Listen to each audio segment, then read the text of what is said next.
चिराग के लिए तेल बीजेपी देगी या नहीं देगी? उनको दोबारा से जलने के लिए इतनी तारीफ विधानसभा चुनाव के दौरान किया उन्होंने। और देखिए, इस बात को भी मानिए, केसी त्यागी साहब के दिल में इस बात का दर्द तो है ना कि नंबर 1 पार्टी जेडीयू रहती अगर एलजेपी जेडीयू के खिलाफ चुनावी मैदान में नहीं उतरती। इसका सीधा सीधा फायदा तो बीजेपी और आरजेडी को ही हुआ।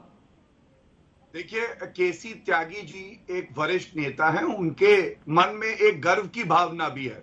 गर्व की भावना यह है कि आज भारतीय जनता पार्टी और जेडीयू का एक मजबूत गठबंधन जो जनता की सेवा कर रहा है वो बना है, और नीतीश कुमार जी मुख्यमंत्री हैं। तो ये जो मर्यादा है इसको बनाए रखना भारतीय जनता पार्टी जैसा दल ही कर सकता है, वरना हमने देखा है महाराष्ट्र में क्या हुआ। बिना नीति, बिना कोई गठबंधन, प्री पोल अलायंस, किस तरह से सत्ता का सुख भोगने के लिए कांग्रेस पार्टी किधर झुक गई, एनसीपी किधर झुक गई। तो ये बात हमें नहीं भूलनी चाहिए। में आपने क्या किया भाई? मणिपुर में क्या भाई साहब, आप बीच में क्यों बोलते हैं? कोई परेशानी है?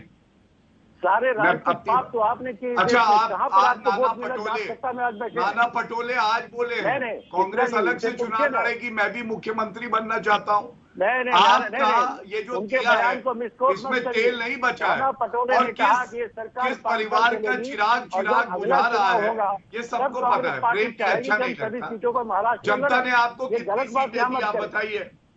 जनता ने आपको कितनी सीटें दी बिहार चुनाव में? ये झूठे पार्टी के प्रेम जी, मैं बिहार की बात ही कर लेता हूँ। आप नाराज हो जाते हैं जब मैं आईना दिखाता हूँ। मैं आपको बताता हूँ, देखिए, कभी कांग्रेस वो पार्टी थी जो टिकटें बांटती थी, और आप भी मानेंगी एक बौनी छोटे कद की पार्टी रह गई है, चाहे वो बिहार में हो, चाहे उत्तर प्रदेश में हो, चाहे पश्चिम बंगाल में हो। ठीक है, आपको जवाब ले लेती हूँ। टिकट देते बोले प्रेमचंद्र मिश्रा जी, हैसियत अब नहीं रही है ये बात। आपके दिए में भी तेल लगातार कम होता हुआ चला गया और कांग्रेस पार्टी उसको भर भी नहीं पा रही है, खासतौर से यूपी और बिहार में।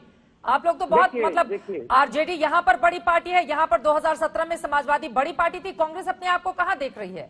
देखिए, आरजेडी बिहार की सबसे बड़ी पार्टी है जो विपक्ष में है, जो तीसरे नंबर की पार्टी है वो सत्ता में है। बिहार का चुनाव परिणाम जेडीयू के पक्ष में नहीं आया था, नीतीश जी के मुख्यमंत्री बनाने के लिए मैंडेट नहीं मिला था। लेकिन नीतीश जी और उनकी पार्टी जिस तरह से दूसरे दलों में सेंधमारी करते हैं, वह एक तरह से राजनीतिक भ्रष्टाचार है, और उसमें बीजेपी से कहीं न कहीं उन्होंने सीख लिया है, क्योंकि बीजेपी दूसरे प्रांतों में ये काम करती है। सवाल है, जो मैं जिन सवालों का जवाब चाहता हूँ वो भाटिया जी नहीं दे पा रहे। मैं सीधा ये जानना चाहता हूँ, क्या आपने चिराग पासवान को नीतीश कुमार के खिलाफ पीठी ठोकी थी कि नहीं? चुनाव में आपने लड़वाया चिराग को, आज चिराग पासवान को बीच सड़क पर छोड़ दिया नीतीश कुमार के दबाव में, और नीतीश कुमार जी ने उन तमाम चीजों का बदला लिया। ठीक है, नीतीश जी पर ये सवाल खड़े करेंगे। गौरव जी, मैं जल्दी से केसी त्यागी जी का एक कमेंट ले लेती हूँ। केसी त्यागी साहब, कांग्रेस का सीधा आरोप है कि बीजेपी से आप लोगों ने सीख ले ली है और राजनीतिक तोड़फोड़ कर रहे हैं, ये एक तरीके का भ्रष्टाचार है, और आप लोगों के भीतर मलाल है, आपको मैंडेट नहीं मिला था, तीसरे नंबर की पार्टी, लेकिन सत्तासीन नीतीश कुमार है। जवाब दीजिए इस पर।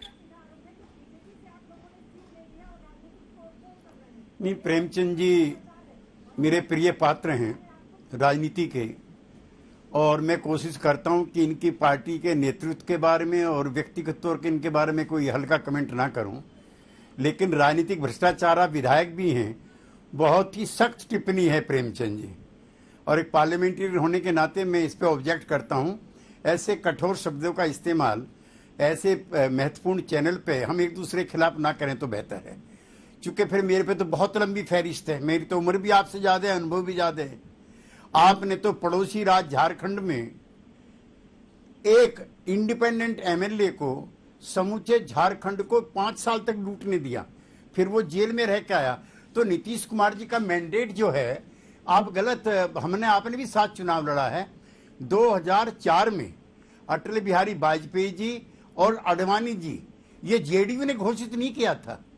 जब पार्टी का गठबंधन पिकअप नहीं कर रहा था तो आडवाणी जी ने रांची में घोषणा करी थी कि नहीं, ये नेता होंगे, और आपको जानकारी है उनके बारे में अच्छी और लोगों से ज्यादा। उनके अंदर विड्रॉल सिम्टम्स भी हैं। 2014 में हमारी कुल 2 सीट आई थी, उनको 2 मिनट लगी थी इस्तीफा देने में। उन्होंने मुझे से कहा कि मैं अपयश का प्रधान मुख्यमंत्री बनकर नहीं रहना चाहता, और मेरे मित्र बीजेपी के बैठे, मैं आपको बताना चाहता हूं, नीतीश कुमार जी मुख्यमंत्री इस बार भी बनना नहीं चाहते थे।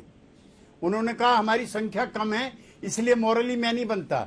हमारी मित्र पार्टी भारतीय जनता पार्टी के नेताओं के आग्रह पर वो मुख्यमंत्री बने। इसको रिकॉर्ड पे ले जाइए और प्लीज दोबारा मत कहिएगा, क्योंकि मैं ये बात अपने मित्र बीजेपी के नेता के सामने कह रहा हूं, तो किसी को इतना अंडर एस्टिमेट मत कीजिए। कुछ लोग जो बातें तो कर रहे हैं, लेकिन कौन स्वीकार करेगा कि बीजेपी के कहने के कारण नीतीश कुमार मुख्यमंत्री बने।